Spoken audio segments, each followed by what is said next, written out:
When James searches for two Old Testament examples of living faith, he cites Abraham and Rahab.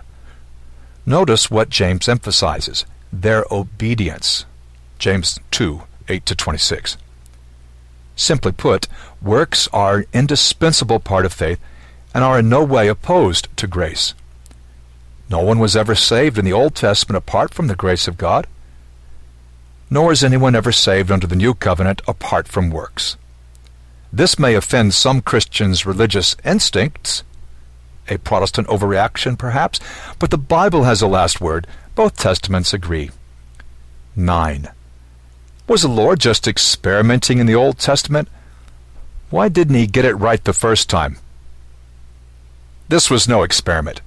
He was moving the people along, bringing them from a state of idolatry, ignorance, inequity, and iniquity to a state of religious purity, enlightenment, justice, and holiness. The law accomplished that for which it was intended, yet it was never meant to be permanent. If there was any fault with the First Testament, it lay in failure on Israel's part, not on her God's. Hebrews 8, 7-13. The entire Old Testament points towards Christ and the New Covenant, in which all would have access to God through the Spirit, Ephesians 2:18. The Old Covenant laid the foundation for the New. As has been said, the Old Testament is the New Testament concealed. The New Testament is the Old Testament revealed. 10. How could God approve of so many inhumane institutions? Why didn't he overthrow them instead of endorsing them? As we've already noted, in the ancient world, the treatment of citizens, women, children, enemies, and criminals fell far short of God's holy standard.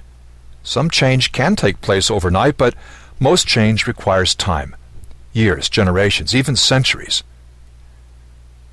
So rather than devoting the rest of the book to illustrating the point, what I've done in this chapter is to take a single case study, slavery.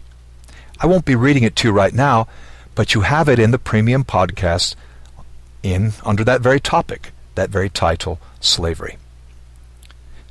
It's time to conclude. We looked at 10 of the most common questions, ones that I've received as questions or comments or objections in emails and audiences, face-to-face, all over the world. I hope it's helpful to you. Conclusion: one God. The Scriptures speak eloquently and consistently of one God. Deuteronomy 6:4, Ephesians 4:6. There is no, quote, God of the Old Testament, end quote, for God does not and did not change. Malachi 3:6.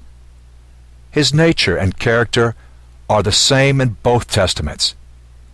He may have dealt with his people in different ways under one covenant than he did under another, but that does not mean there are two gods in the Bible, one savage and one nice. Thank you for listening to this podcast.